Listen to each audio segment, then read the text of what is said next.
Seguramente para todos ustedes es conocido este foro de cristianismo y sociedad y son conocidas sus actividades.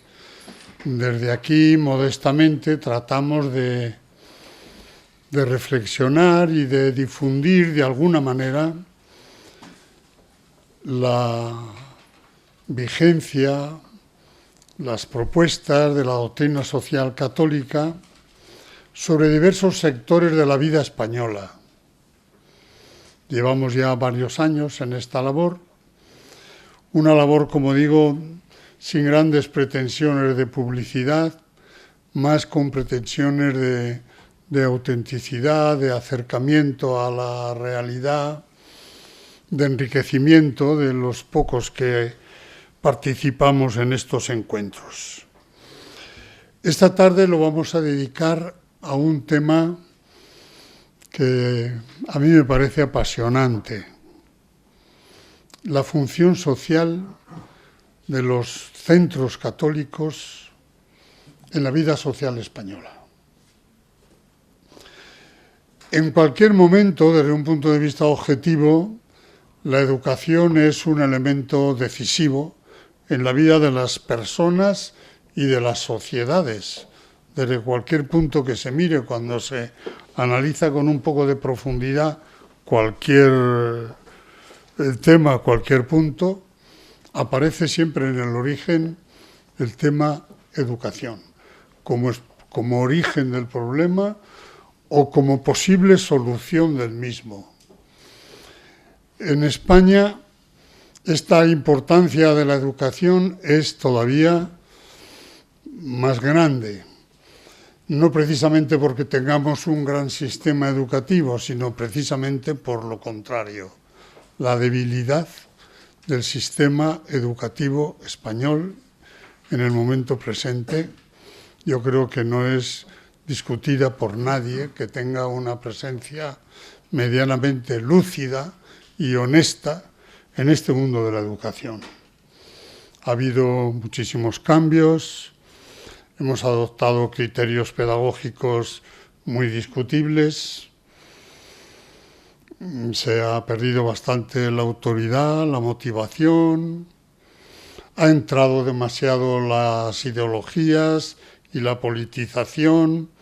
El caso es que hoy tenemos un panorama educativo realmente preocupante.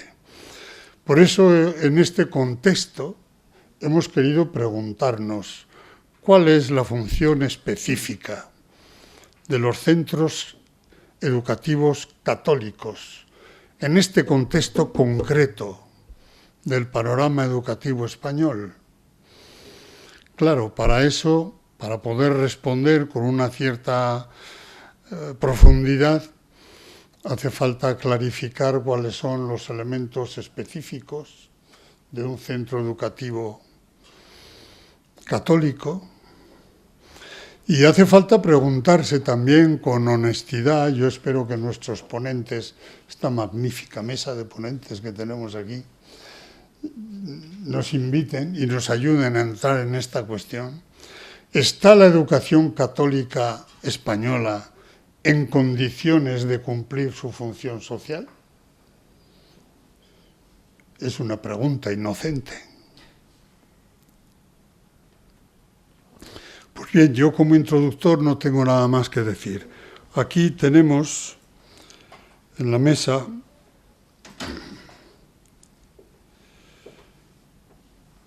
a don Javier Restán, director general de Becas y Ayudas a la Educación, don Alfonso Aguiló Pastrana,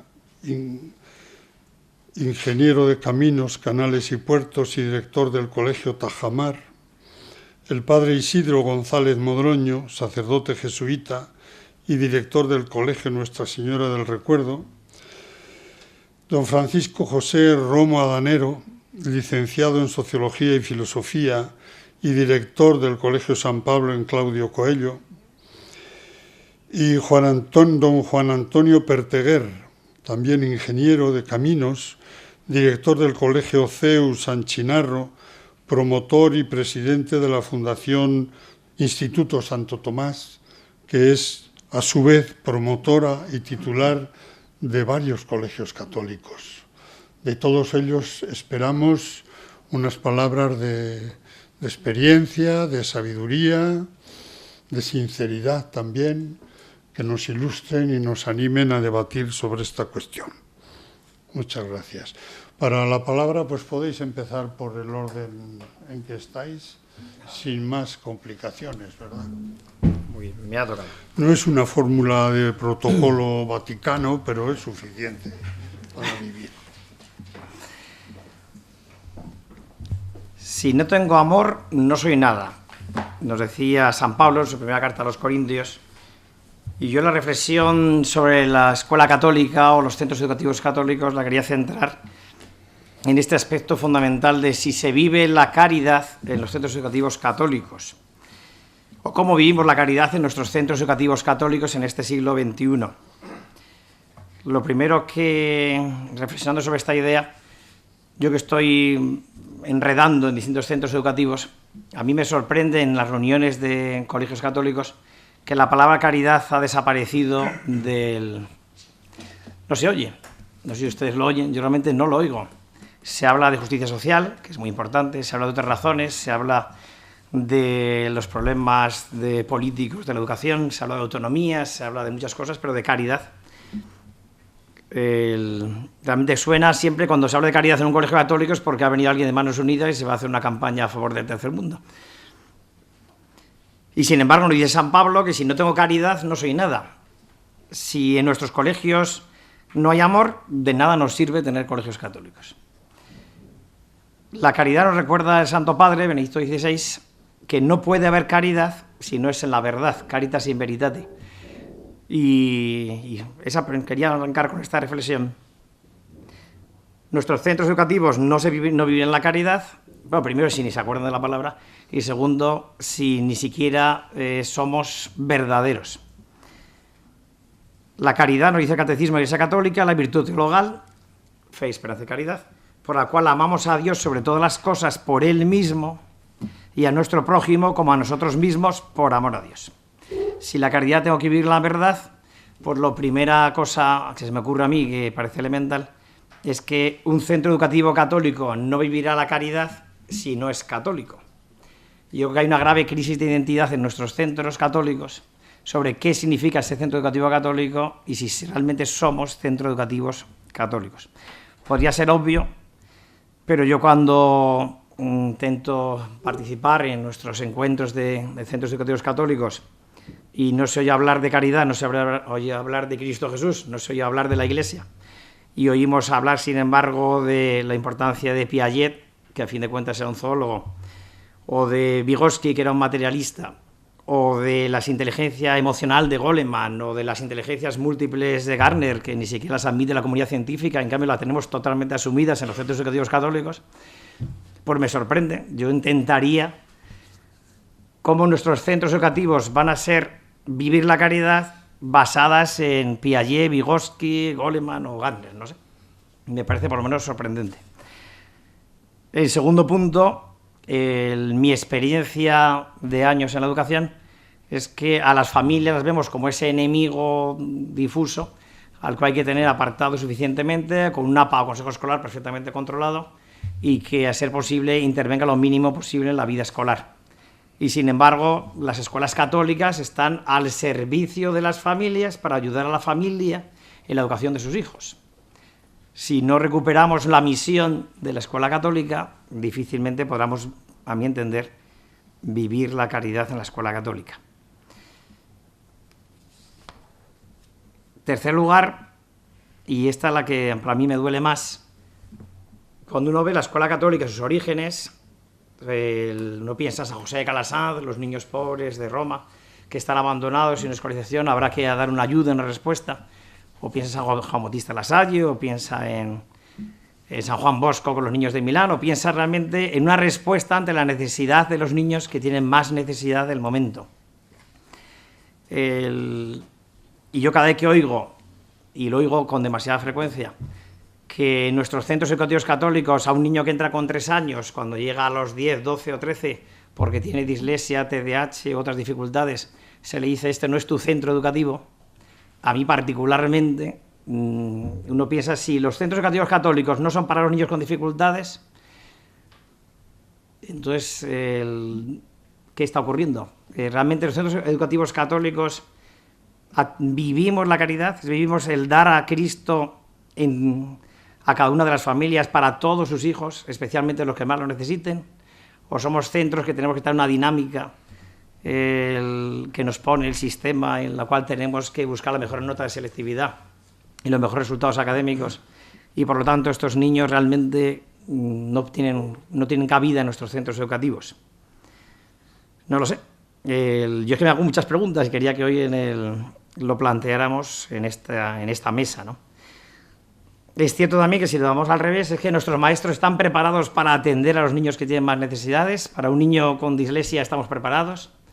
Y si no estamos preparados, ¿qué hacemos que no estamos preparándonos? Yo, en general, aparte, para ser un poco más optimista, por lo menos en los centros educativos católicos, lo que sí he observado es que si una familia tiene problemas económicos, todo el mundo intenta ayudarla de alguna manera, ¿no? Por lo menos, oye, eso no está mal.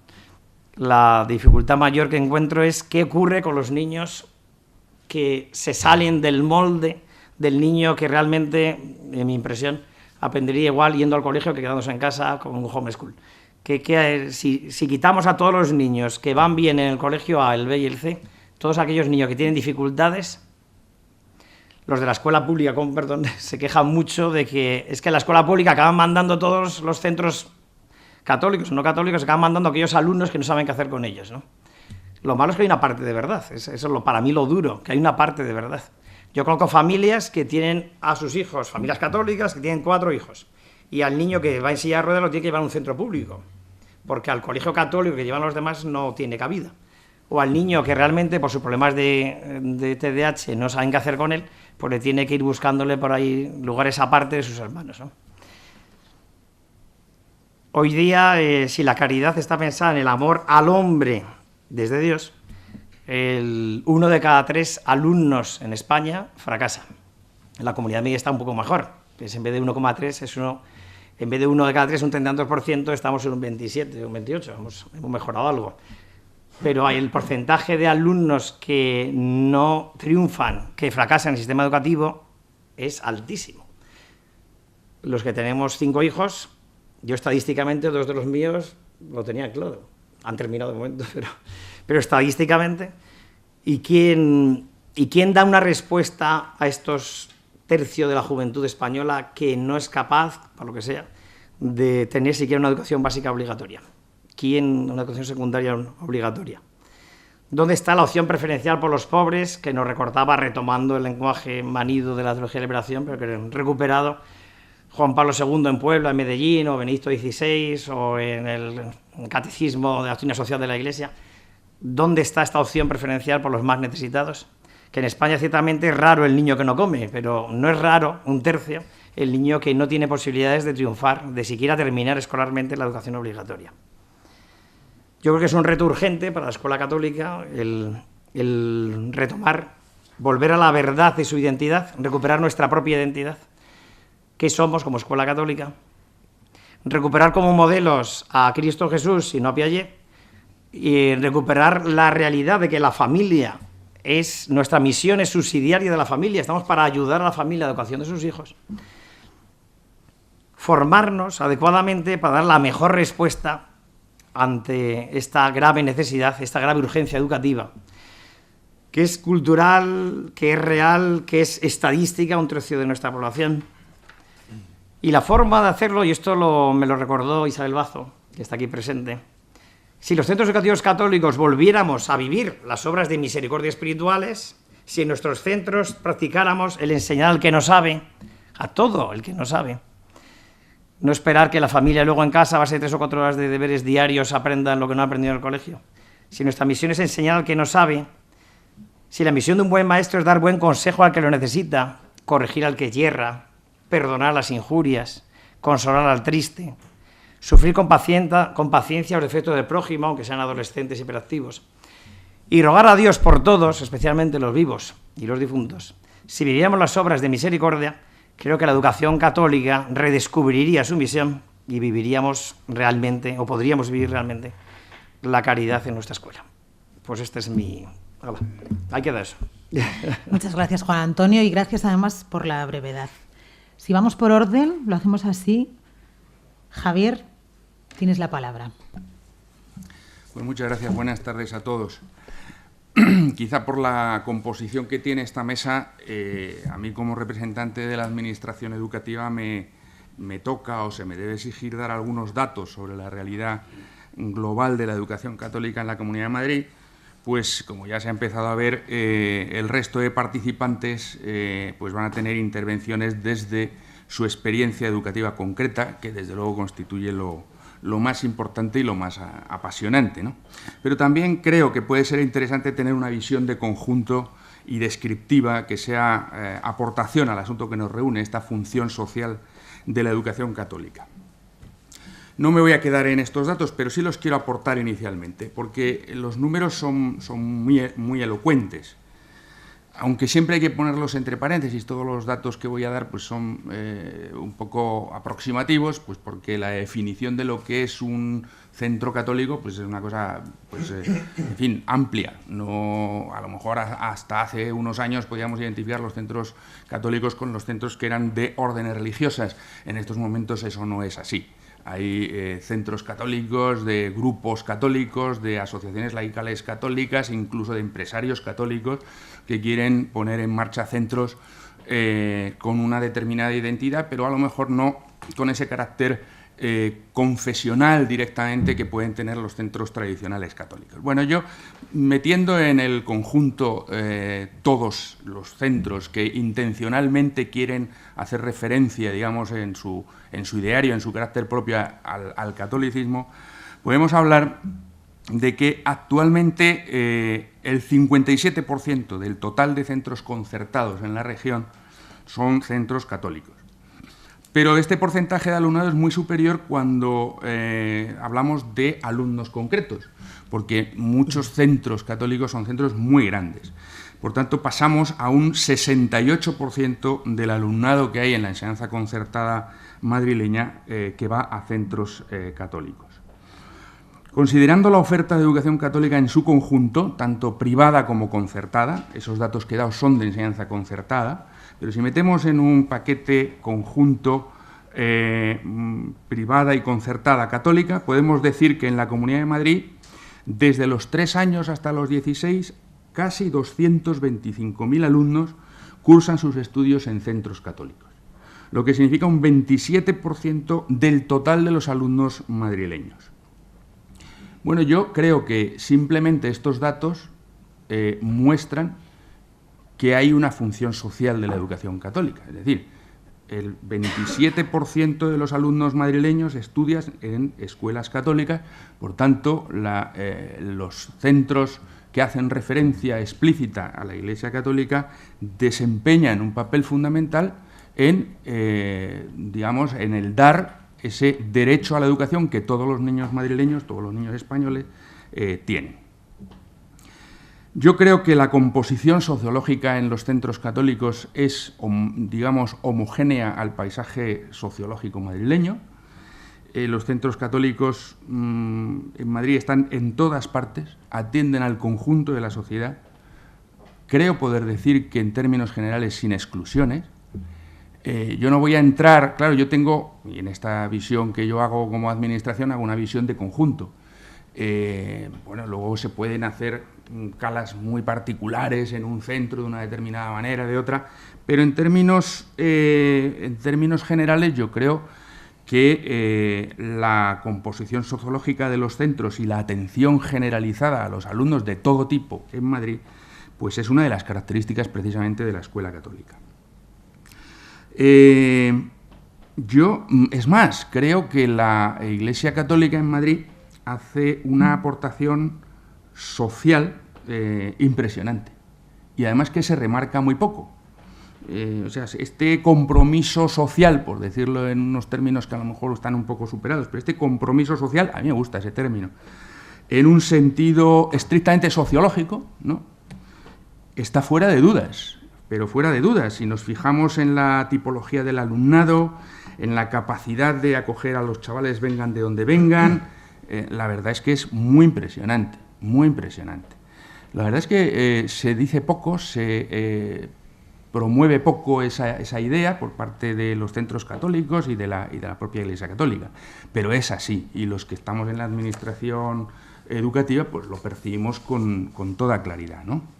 Yo no podría ahora centrarme, porque siempre dejaría a alguien fuera. Yo creo que las órdenes religiosas, por ejemplo, en Madrid hacen una tarea impresionante, pero en fin, no sé, por citar un grupo de centros homogéneo en sí mismo, ¿no? Los centros diocesanos, que son muchos en Madrid, muy pequeñitos, eso sí, todos en general centros parroquiales, bueno, tienen una población social posiblemente como no hay ninguno otro centro en Madrid, ni siquiera la enseñanza pública en los barrios más necesitados tiene la composición sociológica que los 20 y tantos centros que tiene la diócesis en Madrid. No, eso desde un punto de vista, digamos, de fotografía externa, en un sentido un poco superficial y sociologista de lo que podríamos llamar función social de los centros docentes. Bien, yo creo que todo esto es un dato muy poderoso, muy potente, y que la Iglesia hace valer poco, insisto, y que en cualquier caso, para los que lo miramos desde fuera, constituye un testimonio muy grande, y os lo puedo asegurar, a la gente que, como digo, no tenemos... yo personalmente soy católico, pero, en fin, todos mis colaboradores son funcionarios, cada uno es de su padre y de su madre, y os aseguro que para todos esta imagen es muy clara, y la imagen que se tiene de lo que es la educación católica en Madrid la tenemos los funcionarios muy clara. En términos, no me gustaría entrar, tenía aquí toda una serie de datos, pero todo lo que es trabajo educativo con chavales de integración, todo lo que es la opción por una formación profesional, o por ejemplo, desde que se crearon estos nuevos programas de cualificación profesional inicial, la respuesta de la enseñanza católica ha sido impresionante. El hecho de que, bueno, hay un recurso que para los no entendidos pues no significa nada, se llaman las aulas de compensación educativa, que son para los chavales realmente que están en una situación de exclusión absoluta. En general son casi técnicamente personas en el filo de la delincuencia, chavales que no pueden estar en los centros, que no quieren estar y que significan un trastorno enorme para los centros en su conjunto.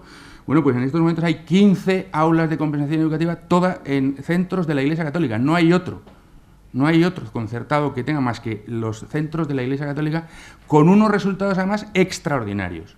Porque yo, que soy director general de la enseñanza pública, puedo comparar, y yo he ayudado mucho y tengo una altísima valoración de los funcionarios que trabajan en las aulas de compensación educativa.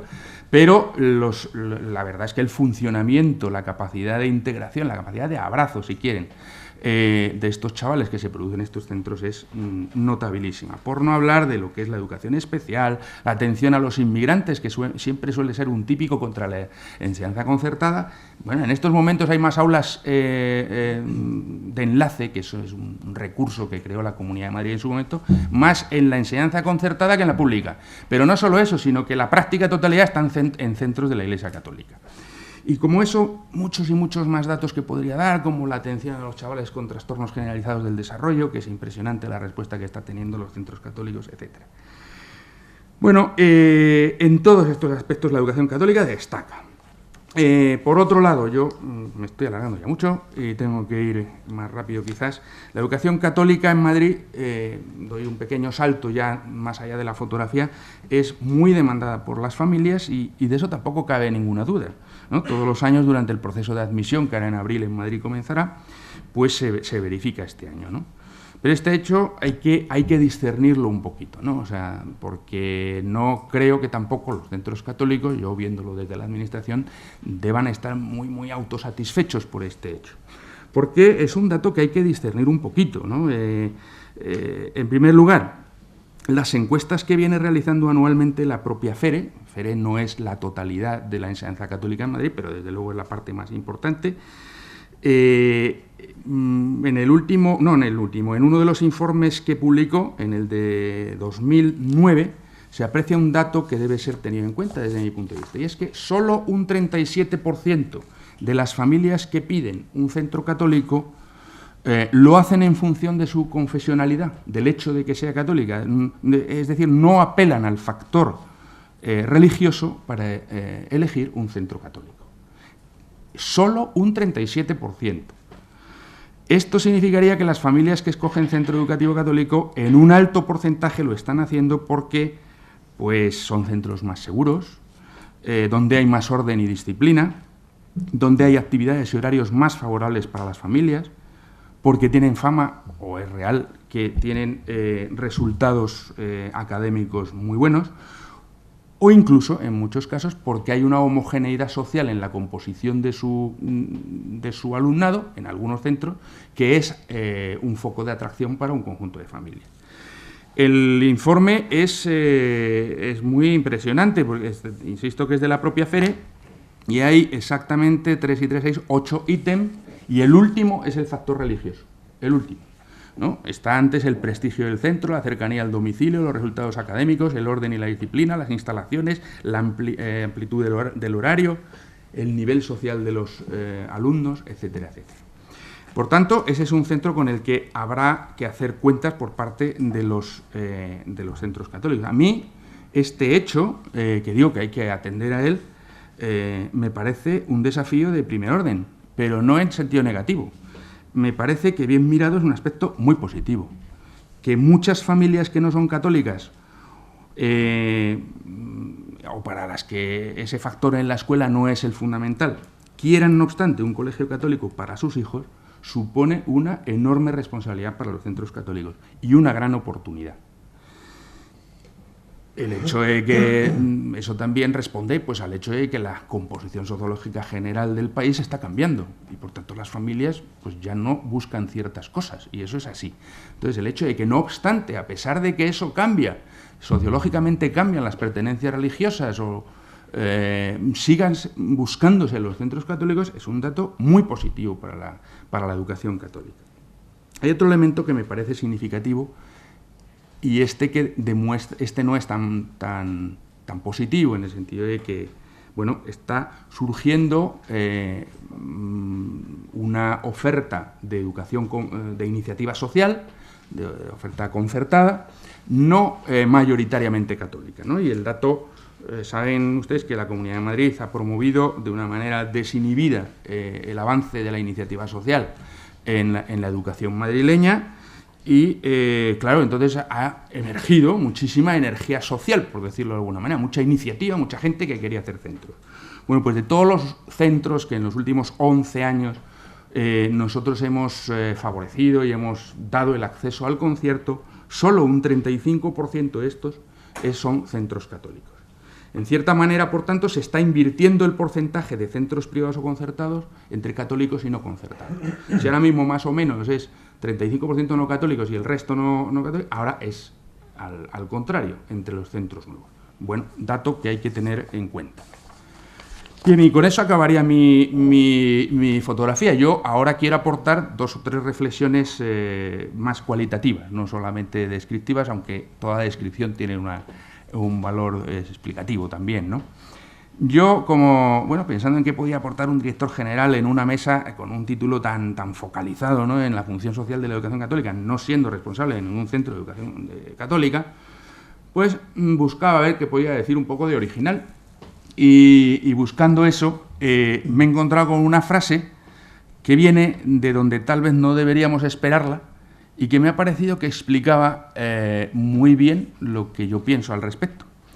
Dice la frase: en los días críticos en que se acentúan el tedio, la vergüenza, el remordimiento de esta vida actual de las clases directoras, es más cómodo para muchos pedir alborotados a gritos una revolución, un gobierno, cualquier cosa, antes que dar en voz baja el alma entera para contribuir a crear lo único que nos hace falta: un pueblo adulto. Esta es una frase de 1870 de Francisco Giner de los Ríos.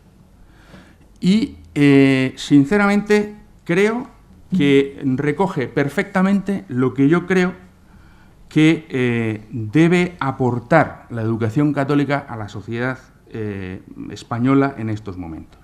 La forma más evidente de contribuir a la creación de un pueblo adulto es la educación, y desde luego a esto se refería Giner de los Ríos. Es cierto que esta afirmación se puede predicar no solo de la educación católica o de la Iglesia católica en su conjunto, sino de otras instituciones laicas en las que podemos reconocer como dice Giner, que me encanta esta frase, darse en voz baja para contribuir a la creación de un pueblo adulto. Pero sin lugar a dudas, aunque yo creo y yo conozco, tengo una plataforma privilegiada para conocer lo que es el conjunto de la educación madrileña, les puedo asegurar que hay mucha gente en el ámbito laico de la cual se puede predicar esto y se puede predicar muy bien, y de cual que son admirables y que están haciendo una tarea magnífica en esta creación de un pueblo adulto, ¿no? Pero creo que esta afirmación viene como anillo al dedo a la educación católica. Su principal función social, desde mi punto de vista, de la educación católica, es contribuir a la creación de un pueblo adulto, es decir, de un pueblo capaz de hacerse cargo de su libertad, de su capacidad de razonar la realidad hasta sus últimas implicaciones. Creo que esta es una alta función social y es la fundamental función social, porque realmente necesitamos una educación verdadera. Y quien observa nuestro devenir nacional atentamente en estos días que vivimos, no puede por menos de desear que nuestro pueblo, que las nuevas generaciones sean educadas, porque es una necesidad absolutamente perentoria, histórica, ¿no? Bien, yo diría que, con un poco de atrevimiento por mi parte, que el desafío para la educación católica es que sea sencillamente capaz de proponer una verdadera experiencia educativa. Y punto. Los centros católicos, por la tradición que les nutre, además pueden, desde su particularidad, desde su personalidad, aportar muchos elementos positivos para la sociedad en su conjunto. Y yo me voy a limitar a describir tres, a proponerles tres. Tengo tiempo, ¿verdad? Sí. No mucho. Vale, pues voy rápido.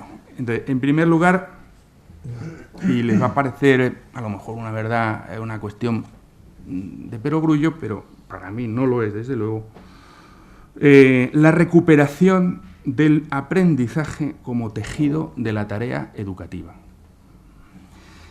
Yo constato, como responsable de la educación madrileña, un gran debilitamiento de la capacidad de la escuela para cumplir su tarea de transmisión de conocimientos.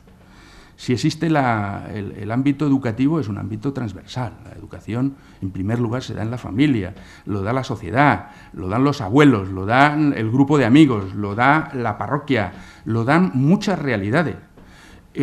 Lo propio de la educación escolar y por lo que surge en la edad moderna la escuela, es la transmisión de los conocimientos básicos que la sociedad en su conjunto estima que deben ser transmitidos de generación en generación. Bien, yo creo que esta capacidad de transmisión de conocimientos se ha debilitado, se ha teorizado la no transmisión de conocimientos como elemento para la renovación de la escuela, lo cual ha sido gravísimo. Algunos ejemplos acaba de citar Juan Antonio, pues con algunos autores muy importantes en esta línea. Es el famoso aprender a aprender, tantas teorías constructivistas que han llegado a poner en cuestión la importancia del aprendizaje, la importancia de la memoria, la infravaloración de la enseñanza del profesor, la teoría de que el profesor es un simple facilitador, etcétera, etcétera. Yo, por el contrario, creo que son las propias materias, que es la misma transmisión de los conocimientos, lo que se convierte en el espacio abierto, en el espacio propio de una escuela para una auténtica educación. Para la educación en general, y creo que para la educación católica en particular, quizás, la transmisión de los grandes elementos de nuestra tradición es un factor vital para la sociedad en su conjunto, pero me pregunto, ¿quién va a tener una preocupación mayor que la escuela católica en poner en contacto a los jóvenes con la gran tradición cultural española, europea, occidental? ¿Quién va a tener más interés que la Iglesia Católica, que los centros católicos, en transmitir este bagaje de la cual ella misma ha sido protagonista principal, ¿no? Es el amor a los conocimientos, a las cosas, a la realidad, lo primero que yo creo que debería distinguir a la educación católica, en realidad a cualquier, insisto, a cualquier educación verdadera. Segunda cuestión, segundo aspecto. En esta terrible y opresiva cultura de lo políticamente correcto en la que vivimos, en la que verdaderamente la gente no se atreve a decir la mitad de lo que piensa en cantidad de temas, ¿no? Lo pensaba yo estos días, si me permiten un excursus, con las declaraciones del ministro de Justicia sobre la cuestión del aborto y de las mujeres que van a abortar. Ha dicho: el rey está desnudo, una cosa que es evidente para cualquier persona que conocemos situaciones, ¿no? Para cualquier persona ha dicho lo que es evidente para toda la sociedad, pero nadie se atreve a decir. Entonces hay una presión social de tal calibre sobre cuestiones fundamentales que, yo creo que es muy importante que la educación católica contribuya a la ruptura de esa cultura de lo políticamente correcto. Yo, en ese sentido, pienso que una educación católica lo que tiene que hacer es, sencillamente, suscitar en los chavales una apertura llena de curiosidad hacia toda la realidad, ¿no? La capacidad de suscitar preguntas y de buscar respuestas, ¿no? Yo creo que esto es algo propiamente, claramente católico y que bastaría simplemente con que no se censurase el conocimiento que se enseña en cualquiera de las materias hasta sus últimas consecuencias. Yo creo que esto es ir contracorriente y eso sí que es un esfuerzo que tiene que hacer la educación católica, ¿no? No censurar los aspectos más fundamentales de la existencia humana, también para los niños y para los adolescentes, posiblemente especialmente para ellas, ¿no? Porque esa censura se produce de manera sistemática en el sistema educativo, pero también en las familias, también en los medios de comunicación, en la sociedad en general. Se calla de lo fundamental, como decía Rilke, como se calla de una vergüenza. Aquello que más interesa a las personas, que más verdaderamente suscita la pasión de un hombre, de aquello no se habla. Lo que no es posible es que en los centros católicos se sume también a esta tendencia a lo políticamente correcto. Tercer aspecto propio de los centros católicos, pues yo creo que es muy importante que un centro católico ponga en contacto a los alumnos con el hecho cristiano.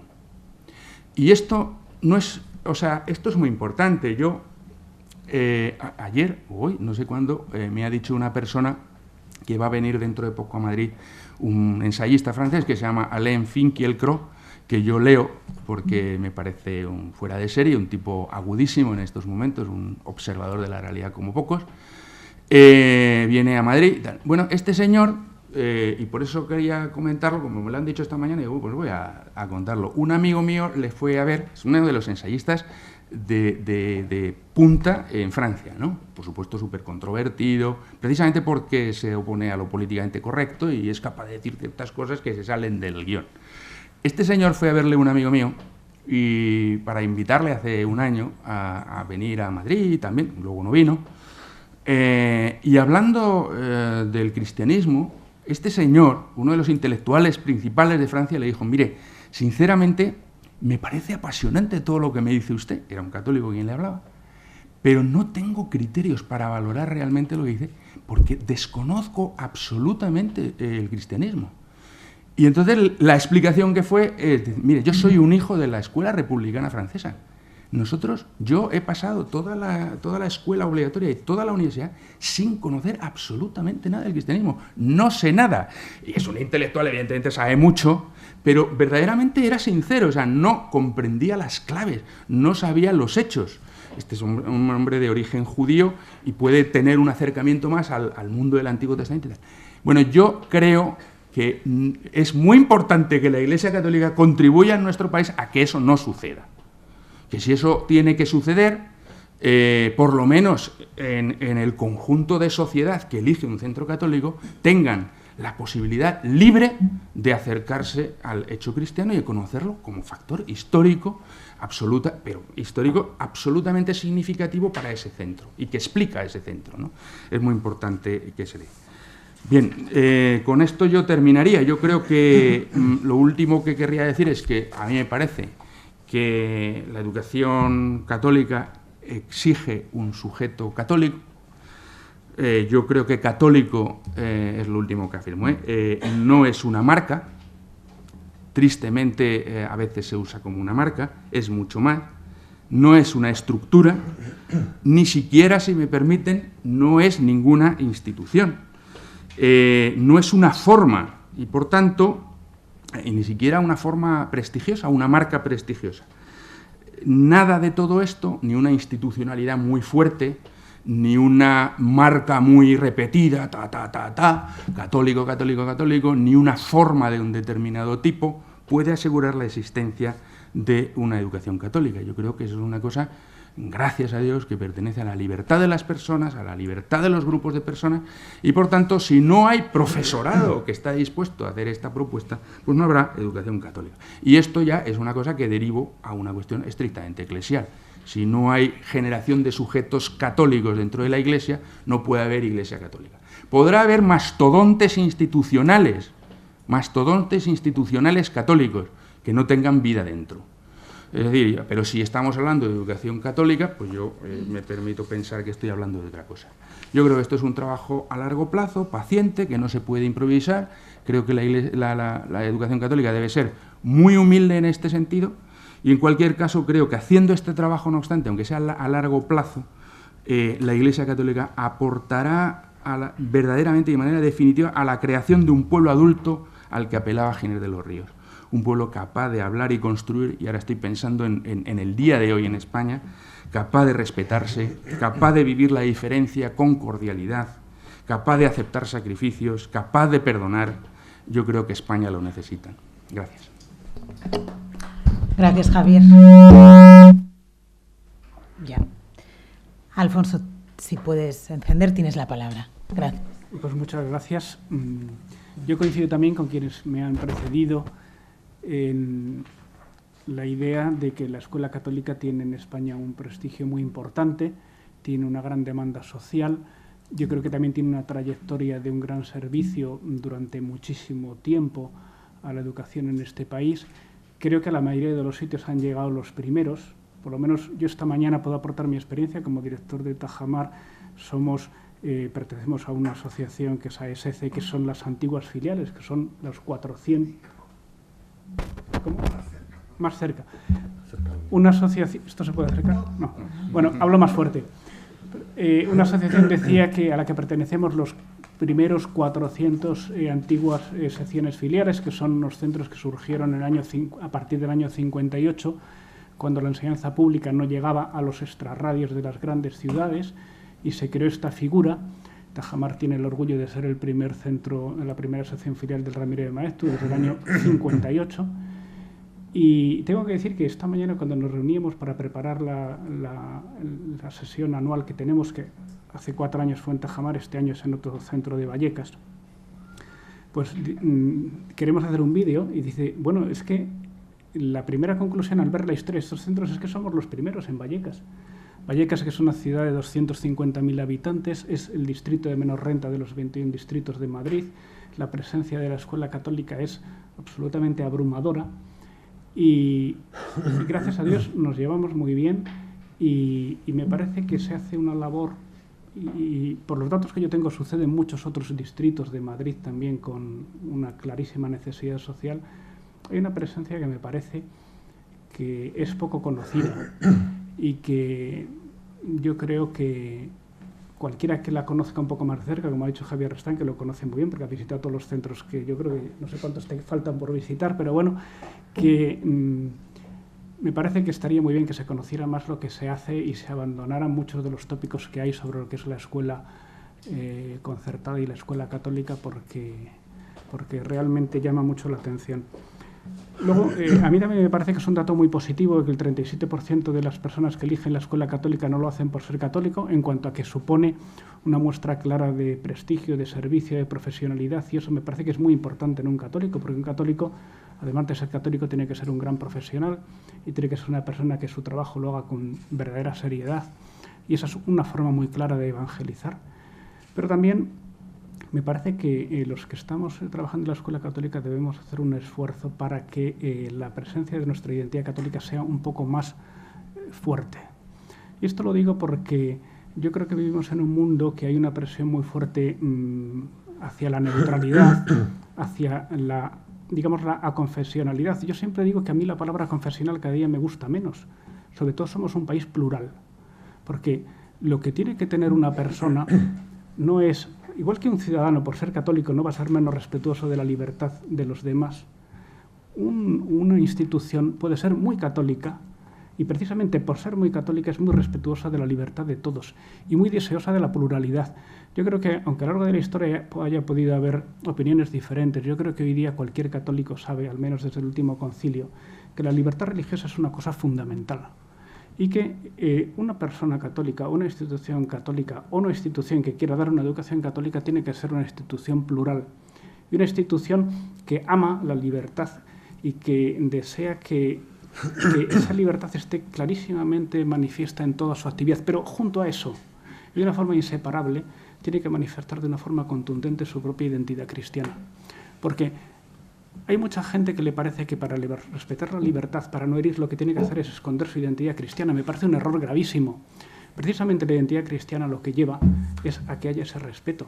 Y cuando hay un crucifijo en un aula, un crucifijo siempre lo que lleva es a la comprensión, a la unidad y al respeto, no a ningún fanatismo. No debiera hacerlo, y el que lo haga no está representando lo que dice Jesucristo, sino otras ideas que se le han metido en la cabeza.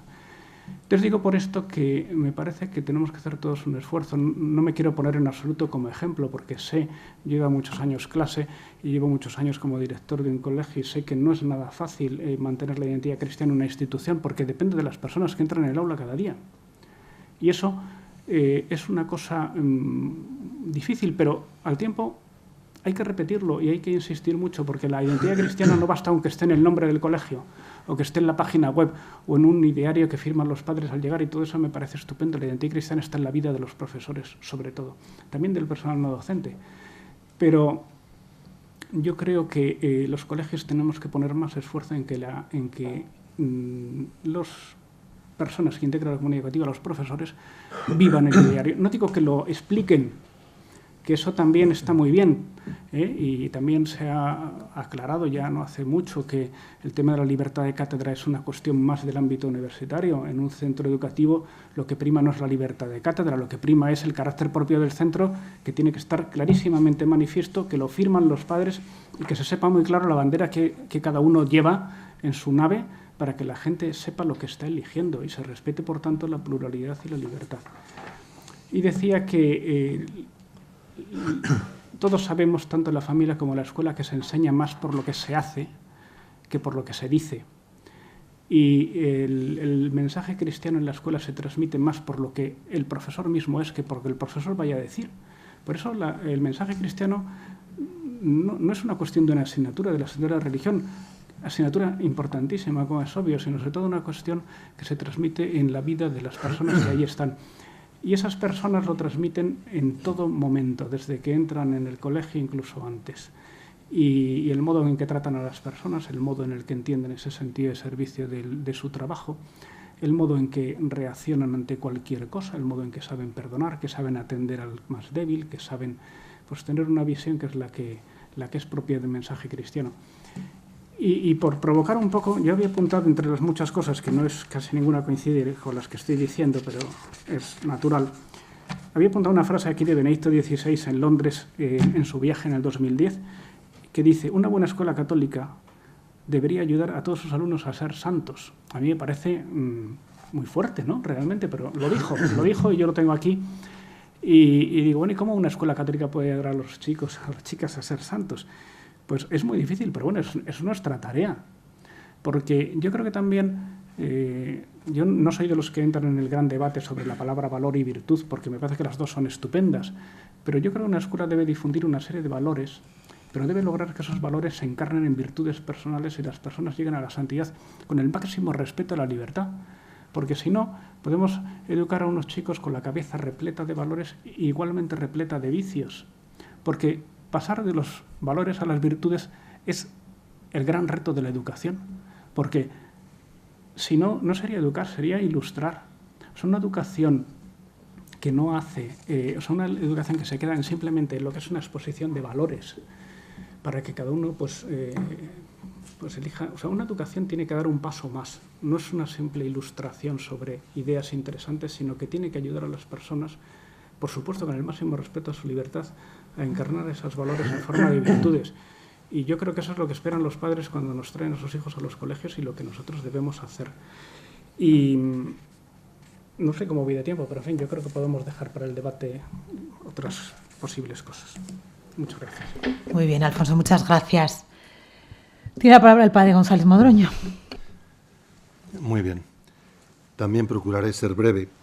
Decir que expresamente he querido evitar hilar una conferencia o algo parecido, porque me pareció que lo que se me pedía al hablar de una mesa redonda eran aspectos más testimoniales.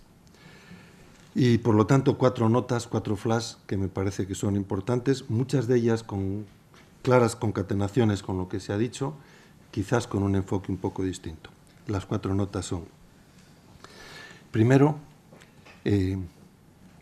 la Iglesia está llamada hoy en la educación a dar una respuesta cultural. Hasta ahora ha habido, creo yo, y hablo con temor y temblor, don Fernando, porque mi capacidad de representación de la Iglesia pues es la que es, pero podemos, simplificando mucho, podemos mirar la historia, en concreto la historia de la educación de la Iglesia, y ver como 2 grandes vetas que la configuran, ¿no? Por un lado, un elemento asistencial que nace de la compasión de la Iglesia, como nace con los enfermos y como nace con la ternura ante el despojado del saber y la lucha por la justicia para integrarlo y sacarlo de la marginalidad. Eso está ahí y sigue estando ahí, gracias a Dios. Y la otra veta, muy importante, es facilitar la posible respuesta cultural en nuestro mundo de hoy. Y por esto quiero decir que es facilitar que la posibilidad humana, la posibilidad plena humana de cada persona pueda expresarse con suficiente plenitud en la cultura en la que se vive, en la que estamos. Hoy creo que no podemos arguir con mucha fuerza en los elementos, podemos arguirlo con matices, como decía, y estoy totalmente de acuerdo, ¿no? La importancia de esa sal que supone la caridad sobre la masa, ¿no? Pero desde ciertas ópticas externas se nos podría decir perdón, que la Administración tiene recursos sobrados para organizar esta especie de tarea de aprendizajes o de transmitir conocimientos, etc. Lo que no tiene la Administración es la capacidad de facilitar una respuesta cultural, un cauce para que las personas con las que estamos encuentren una respuesta cultural. Un modo de vivirse como personas en el cual los conocimientos que han aprendido, los afectos que han actuado en su vida y el mundo de símbolos, con todo lo que significa la liturgia y todo, el mundo de símbolos en el que están, se haga coherente y le permita vivir ese malestar de la cultura de un modo positivo y creativo y no de un modo destructivo. Alain Touraine, has citado a un pensador francés, este es también bastante conocido, publicaba hace 4 o 5 años un libro que era hacia un nuevo paradigma cultural. Por eso creo un nuevo paradigma cultural, porque los modos de análisis con los que hemos estado funcionando hasta ahora ya no sirven. Los modos que surgen en la revolución industrial y en las revoluciones posteriores ya no nos bastan para explicar el mundo en el que estamos, no nos sirven. Por eso creo que estamos en una situación de urgencia cultural, probablemente no de urgencia asistencial en sentido estricto, pero sí de urgencia cultural, y que necesitamos hacer posible que las personas a los cuales Dios quiera llamar a la fe tengan la posibilidad de desarrollar su fe, porque la escuela católica les facilita conocimientos, afectos, cuadro simbólico, etc. Esto va contra varias cosas. Esto va contra una visión indoctrinante de la escuela católica, claramente. Eso atenta contra el hecho de que estamos llamados a que una persona sea él mismo, capaz de una relación personal con Dios y con el mundo en el que está, ¿no? O proselitista. Y esto va también contra una educación que asuma la trivialización cultural tan al uso en ese pensamiento políticamente correcto que decía Javier Restá y que comparto profundamente. Bien, se trata de aportar no solamente conocimientos y el esfuerzo del aprendizaje, creo yo, sino también una gestalt, un marco de comprensión de esos conocimientos, de manera que se llegue hasta la propia profundidad del misterio de la persona y su propia conciencia, en definitiva, ¿no? Lo cual, según Rogers, no es tan evidente ni tan fácil, y el proceso de desarrollarse como persona y de llegar a apoyarse en la conciencia no es fácil. Esto conlleva otro aspecto, ¿verdad?, dentro de este mismo punto, y es que siempre se ha dicho que la familia es el ámbito primario de socialización. Y se ha dicho que la escuela, el colegio, es el ámbito secundario principal de socialización. Siendo así que el hombre es un animal social, llamado a la relación. Esto es muy importante, porque lo que sabemos es que cuando la familia y el colegio tienen horizontes distintos al plantear la educación, la eficacia de la educación se reduce hasta niveles porcentuales muy bajos. Y entran otros modelos de identificación que diría Bandura, como son los que aparecen en la serie Física y Química o cosas de ese tipo, ¿no? Cuando hay una aceptación pasiva, ese 37%, ese 50%, solo un 37% me parece que has dicho, Javier, escogía expresamente buscando la confesionalidad. El otro resto muchas veces tiene una aceptación pasiva de esa realidad, ¿verdad? Bueno, pues dicen que cuando se da esa aceptación pasiva, ciertamente la eficacia del crecimiento personal, de la educación como crecimiento personal, aumenta, pero desde luego deja importantes ventanas a la dispersión. Solamente cuando se da una convergencia activa de los modelos familiares y de la escuela católica se produce una, digamos, probabilidad de que la identidad integre esos modelos de identificación de una manera creativa y personal, que no entre en conflicto, sino que simplemente haga evolucionar los modelos de partida. Entonces, mi primera afirmación es que la Iglesia y la escuela católica hoy, lo que yo, si cierro los ojos, si tuviera hijos, que no tengo, me gustaría que la Iglesia católica que la escuela católica aportara es esta capacidad de dar instrumentos para encontrar en la cultura la respuesta personal a la vida, con todo lo que eso significa, creo yo. Lo demás, pues no me alargo ahí porque me ha conmovido oír la importancia de la caridad. ¿Cómo puede en la escuela católica alguien no mirar con ternura a sus alumnos? En fin, ¿cómo puede renunciar a estos procesos de aprendizaje sin los cuales la persona no hace esfuerzo pero no llega a ser, porque el esfuerzo es básico en el proceso de crecimiento? Bueno, segunda cosa, toca algo que decías tú, Alfonso, ¿verdad? Hoy se habla mucho de formación en valores y yo me voy haciendo cada vez más escéptico respecto a eso, porque valores es una palabra muy polisémica. O sea, valores, se habla de valores muchas veces como una especie de actitudes más o menos aprendidas y compatibles con cierto esquema de valoración cultural, bueno, y entonces se traducen en conductas, pues unos generosos, se dice es un valor, y es verdad. Bueno.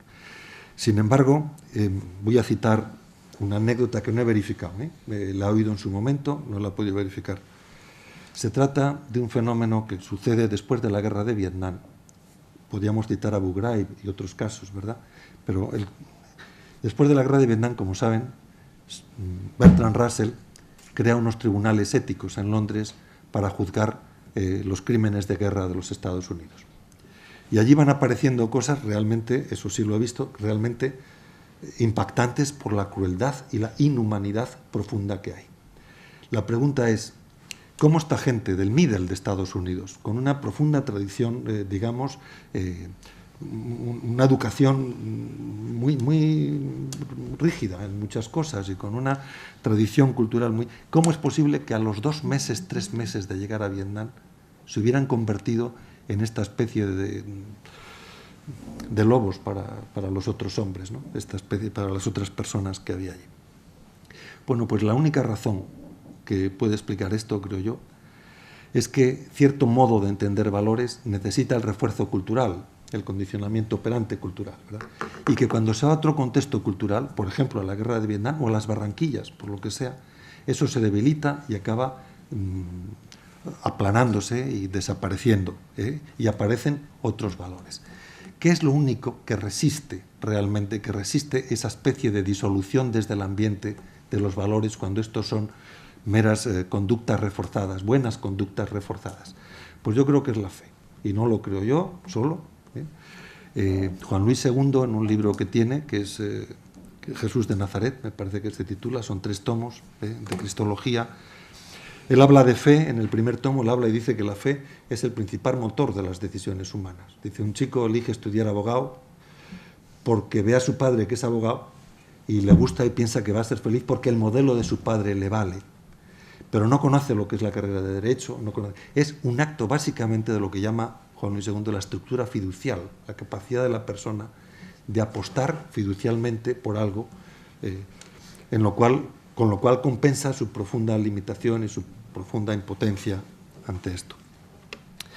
Entonces, personalmente, creo que se trata, en la escuela católica, de preparar la posibilidad de la fe personal, de una experiencia personal de fe que se confiese en su limitación, en sus elementos de tal, pero que confiese que su vida encuentra su centro fuera de él, con afirmaciones que pueden estar en la confesionalidad católica, como dice Martini de sí mismo, que no le separa mucho de Umberto Eco y de algunos otros que no llegan a la misma conclusión de fe, ¿verdad? Pero tienen la misma postura, en el fondo, la misma actitud ante el misterio personal y ante el misterio grande, con mayúscula, paterno de Dios, que solamente esa especie de experiencia de uno mismo como capaz de creer, como de experiencia de fe, creo yo, es capaz de generar en nosotros la fe suficiente para que esos valores no se disuelvan en contextos disolventes de esos valores, ¿no? Sino que se regeneren, en alguna manera, se regenere el humanismo, se regenere desde la fe, las posturas humanas. Espero no haberme complicado ni enrollado mucho, veo caras que se hacen preguntas. Tercero, yo creo que la escuela católica tiene que aportar y ayudar a que aparezcan por parte de los diversos agentes educativos en el mundo en el que estamos identidades fuertes. Vivimos en una realidad multicultural cada vez más y vivimos en un contexto de globalización. Y ese contexto de globalización lleva a dos peligros, creo yo, por poner dos extremos, para ayudar a pensar un poco en estéreo, ¿verdad? Lleva el peligro de construir un gueto con los míos, los que piensan como yo, y lleva el peligro de dejar de pensar como yo debiera pensar para hacer una identidad plana, para hacer una Keppel, en un libro, Gilles Keppel, un francés también, profesor en la Sorbona de Sociología, que publicó hace ya tiempo un libro, después ha publicado cosas, pero en ese libro lo formuló muy bien. El libro se titula La revancha de Dios. Y dice, su teoría es que los integrismos, que aparecen en las religiones monoteístas, según él en todas, son una reacción ante la tendencia que la globalización ha hecho de ir haciendo un hombre estándar, una cultura estándar, sin elementos identificantes fuertes de los diversos grupos y personas. Yo creo que nosotros necesitamos aportar una escuela con una identidad fuerte, en lo confesional y en la convicción de la imagen de hombre que tenemos. Y pues, mientras no hagamos eso, estaremos pactando con una realidad que es políticamente correcta, pero probablemente que va a aportar poco de esa expresión que también decía Restán, citando a Giner de los Ríos, ¿no? de crear un corazón nuevo, un pueblo adulto. Bien. Dicho, no iba a meterme ahí, pero bueno, me alargo un minuto más. Por esto mismo, la escuela católica debiera luchar y necesitamos unas escuelas no católicas fuertes. Por esto mismo, porque el tejido social estará vivo en la medida en que cada uno sea lo que tiene que ser, ¿verdad? Entonces necesitamos una escuela pública probablemente fuerte y escuelas de otro signo fuertes, con el único elemento común de un profundo respeto desde la experiencia de la propia contingencia y de la propia necesidad de buscar. Pero necesitamos eso. Y no debiera alegrarnos nada un éxito que sea a costa del derrumbe de los otros, porque es, en alguna manera, quitarnos tierra bajo los pies. Cuarta cosa, en parte por lo que decía, creo yo, Juan Antonio, en parte por lo que decía Juan Antonio, la escuela católica vive la educación subrayando el aspecto vocacional de la educación. No somos profesionales del aprendizaje. Somos gente que mira con cariño a sus alumnos, que disfruta viéndoles crecer y que sufre viéndoles arañarse cuando pasa, ¿no? Y por eso mismo, porque esta es nuestra manera de colocarnos, yo creo que eso facilita una especie de preguntas sobre el proceso mismo del aprendizaje que permiten que el sistema se corrija enormemente, que haya mucho más ensayo y error, que haya pruebas, que haya... y por lo tanto el sistema se va haciendo, o puede irse haciendo, debiera irse haciendo más y más eficiente. Si hay algo que me parece que debiéramos agradecer de las últimas cosas que ha hecho la Consejería en Madrid, es la ley de autonomía de los centros, porque entre otras cosas posibilita que esa preocupación que a veces está tan reglada en estructuras que no encuentra cauce, se haga la pregunta y por lo tanto busque, a través del ensayo y el error, una manera eficiente de respuesta. Solamente apuntar el último punto, que me parece importante también que la Escuela Católica facilite las experiencias de gratuidad en la amistad y en el servicio, y que si esa experiencia de gratuidad no se tiene, se va a llegar a los 20 y pico años con una cojera afectiva importante. Muchas gracias. Francisco, cierras la mesa. Gracias. Muchas gracias. Bueno, quisiera ser breve porque agradezco muchísimo las intervenciones que se han hecho, porque no voy a ir en otro sentido, pero me gustaría profundizar algunos de los aspectos que me preocupan, y más hoy, porque cuando me pedía Teresa alguna línea sobre la que caminar para entender la función social de los centros educativos católicos, yo me planteaba directamente qué puede aportar hoy la Iglesia, qué pueden aportar hoy en concreto los centros católicos en una situación de crisis, ¿no?, como la que estamos viviendo, ¿no?, una situación dura. Y no precisamente, como los más avezados indican, no solo es una crisis económica, no solo es una crisis financiera, no solo es una crisis de valores, donde no se sabe nadie lo que dice allí los valores, ¿no?, sino verdaderamente los más avezados insisten en que es una crisis antropológica. Es decir, el problema fundamental es la incapacidad de encontrar el hombre. ¿Dónde está el hombre?, ¿no? Y yo digo, ¿dónde está el hombre? ¿Dónde está verdaderamente? Algún economista le he oído decir que el problema es que no se desea hoy suficientemente. Es decir, el problema es que el hombre está hecho de deseo, el hombre está hecho de exigencia profunda. La estructura humana nuestra pide el infinito, pide esa relación con el misterio. Y sin eso no somos hombres, porque desde que nos levantamos por la mañana hasta que nos acostamos, lo que realmente nuestra humanidad exige es esta relación con aquello para lo que estamos hechos. Y sin ello el día no vale. Si no, vivimos encadenados a 1000 cuestiones, reduciendo nuestra vida a una conducta animal, a unos parámetros decididos por la sociedad. Por eso ya insisto en que es verdad que la educación tiene una función social, se dice hoy, ¿no?, de hacer buenos ciudadanos, y evidentemente la Iglesia no ha reducido a esto la educación. Y es verdad que se dice que la educación está hecha para preparar buenos hombres del futuro, que sean capaces de tener un buen trabajo, y se les damos inglés, tecnologías, todo lo que podemos, de lo último les llevamos a Inglaterra, a Estados Unidos, les traemos, les volvemos locos con 100.000 cosas, ¿no?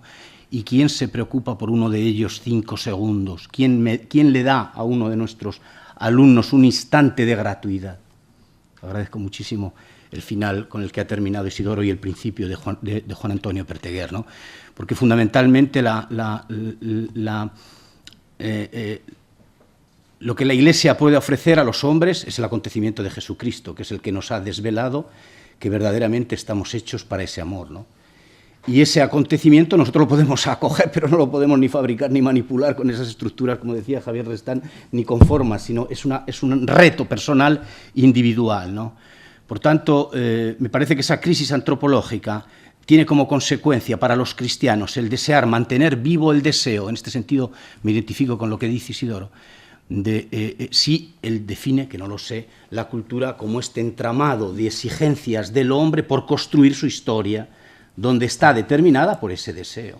Al estar determinado el hombre por ese deseo que él tiene y esa exigencia constitutiva suya, su búsqueda es de aquello que le pueda responder, y no de cualquier modo, sino exhaustivamente, definitivamente, porque no, amigo, no nos vale cualquier cosa en la vida. El hombre está bien hecho cuanto intuye la insatisfacción profunda de aquellas metas que él se pone y ve que no son suficientes. Yo le digo a un chaval con los que yo trabajo, que están en la adolescencia de 15 a 18 años, solo los de bachillerato, mi padre me va a llevar al psicólogo porque dice que soy un poco inestable, que estoy inquieto. Yo les digo siempre, dile a tu padre que se vaya al psicólogo. No te vayas, tú no vayas al psicólogo, tú estás bien hecho porque sientes la insatisfacción de tu persona.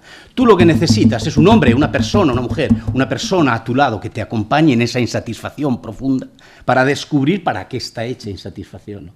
En ese sentido, la reducción muchas veces de la función social de la Iglesia a unos determinados grupos es injusta, porque yo puedo estar dando clase en un colegio de clase media, de media alta, y sin embargo la necesidad humana es más grande que en muchos hombres en la India, donde chavales están solos, no tienen ya ni padre ni madre, o tienen padre y madre que ya no son los que les dieron a luz, y viven en otras familias, ¿no? O chavales que se encuentran, con tantos casos que no quiero contarles porque es fácil que estén todos en el mundo de la educación y no quiero regodearme en el hecho, ¿no? Pero donde hay un hombre que vive y que desea vivir, ¿no? Ese es el que verdaderamente rescata a los demás hombres. Por eso, la segunda cuestión que quiero decir es que el problema fundamental de nuestra crisis, por una parte, es mirar este deseo de todo hombre y segundo, es entender el trabajo. Porque todo el mundo habla del trabajo, todo el mundo quiere trabajar, tenemos no sé cuántos millones de parados, 5.300.000 personas, ¿no? Pero al final entendemos el trabajo como un deber o una obligación, que si no tenemos cierto éxito, estamos contentos. Si no tenemos éxito, amigos, estamos fundidos, estamos hechos polvo todos. Eso no puede ser el trabajo. Yo a mis muchachos les digo, a mis profesores les digo, el trabajo es la expresión de nuestra humanidad. Por tanto, la expresión que está llamada a realizar aquello para lo que estamos hechos, es esa creatividad. Por tanto, nos pide estar atentos a lo que sucede día a día, a la realidad que tenemos delante, lo que Dios nos pone cada mañana desde que nos levantamos hasta que nos acostamos, que somos capaces de responder lo que no somos capaces, que nos gusta, que no nos gusta, que lo pensábamos así, que lo pensamos de otra manera, ¿no? Por tanto, es la realidad, esta realidad en la que nadie quiere hacer cuenta en un mundo posmoderno, que nos dicen los sociólogos que ya ha pasado, el posmodernidad, ¿no? Ya la sociedad líquida de Bauman ya dice que ya está, ya se ha ido, ya viene otra cosa, ¿no? El hombre en el fondo, ¿qué busca? ¿Qué persigue? Si no es verdaderamente participar en la construcción de una realidad en la que él se sienta protagonista. Y yo me hice cristiano por esto. Y no me bastó ser cristiano de buenas intenciones. Yo le he dicho a don Fernando que estuve estudiando en Salamanca en aquella época, que él estaba allí con él, y yo dejé de ser cristiano porque no me interesaba ser bueno. Yo sabía que no podía ser bueno, a mí me decían que era un acierto ideal ser cristiano, y no me bastó pensar el ideal cristiano. Yo, en mi vida, lo que me sucedió fue encontrar una persona cuando estaba aquí en la Facultad de Sociología, que estaba en Palomeras, en Valleca, y que no hacía un discurso ideológico sobre su cristianismo, sino que era libre con sus vecinos, era libre en su trabajo, vivía un amor y una relación por Cristo, como dice el Papa en el discurso de Cuaresma, que le hacía vivir la vida de una manera acogedora. El acoger a Cristo le hacía acoger la vida y vivir entonces según unas virtudes. Pero si yo me proponía, en primer lugar, un ideal que yo me pensaba a mi manera de ser, o unas virtudes que nunca fui capaz de cumplir, me borraba del kiosco como me borré. En ese sentido, yo estoy en contra de muchos sociólogos, sobre todo en los 90, amigo Mardones y compañías, que efectivamente, y vuelvo a reconocer el valor que dice Isidoro, de ofrecer unas identidades fuertes, porque se nos decía que no podemos ofrecer certezas a nuestros alumnos. Que en un mundo como el nuestro, habiendo caído la modernidad, ya no hay que dar certezas. Dios mío, ¿y entonces qué les damos? ¿De qué vivimos nosotros? Ahora bien, la certeza, para que no sea intolerante, para que no sea proselitista, para que no sea dogmática, para que no construya ni responda al hombre, tiene que ser una oferta a la libertad de la persona, ¿no? Y esto solo lo pueden hacer, y concluyo porque he repetido ya casi todo lo que se ha estado diciendo antes en la mesa, solo lo pueden hacer sujetos vivos, hombres libres, hombres que enseñan, atención, que enseñan matemáticas fascinados por la matemática, que enseñan cualquier materia, que enseñen fascinados por esa materia, sabiendo que su materia es un aspecto de la realidad, que les reenvía a una profundidad mayor, a un misterio más grande. Y que ese misterio, y no hay falta dar clase de religión cuando uno da matemáticas, pero ese misterio se ha entrado en la historia con un rostro concreto, ¿no? Y ha dado un paso hacia nosotros para desvelar que es posible afrontar la vida y responder a nuestro deseo, ¿no? Por tanto, resumo, y no sé si soy demasiado largo ya, resumo lo que quería decir, que la mayor oferta a la crisis es una propuesta cristiana vivida en el testimonio de la persona, porque esto es lo que tengo personas que han dedicado toda su vida aquí a la educación, maestras de una pieza, que son testimonios para montones de alumnos que solo pensar en ellas les ha reconstruido, que solo estar con ellas les ha ayudado a dar un paso en la vida, ¿no? Por tanto, el testimonio, cuidado, no silencioso, que a veces tenemos la tentación de no hacer explícito las razones que nos mueven a nuestro trabajo, porque si no hacemos explícito las razones que nos mueven a nuestro trabajo, caemos en un fideísmo. Y yo creo que cuando él hablaba de la fe, yo traducía, porque estaba hablando más bien de la razón, porque hoy la razón es cuando yo subo al ascensor y tengo confianza en que han hecho bien el ascensor, estoy usando la razón, no estoy usando la fe para entrar en el ascensor. Es un problema de razones hoy para entrar en la vida. Es un problema de que nuestros alumnos tienen que descubrir que nosotros tenemos motivaciones y razones profundas para enseñar y para vivir y para dedicarlos un sábado de estudio, una tarde en el campo o una tarde de trabajo con ellos en aquella dificultad que tienen o en la dedicación a esas enfermedades, o esas, no enfermedades, sino a esas dificultades que nuestros alumnos tienen de TDA, de déficit de atención, etcétera, etcétera, que Juan Manuel citaba.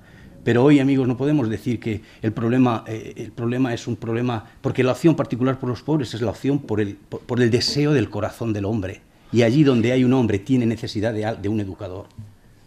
Creo que este es el trabajo que implica al hombre, segundo aspecto, primero el deseo, segundo el trabajo, como expresión del deseo para contribuir a salir de una crisis como la historia lo ha hecho la historia de la Iglesia ha demostrado que ella lo ha hecho durante 2000 años. Y en concreto, durante 1600 años sin que nadie se lo cuestionara. Hasta que, dice Eliot, en los coros de la piedra ocurrió algo extraño en el que los hombres decidieron dar la espalda a la luz. Ese es el misterio de la libertad. Que Dios nos la mantenga a nosotros. Gracias. Bien, pues muchas gracias. Gracias a los 5 por vuestra intervención.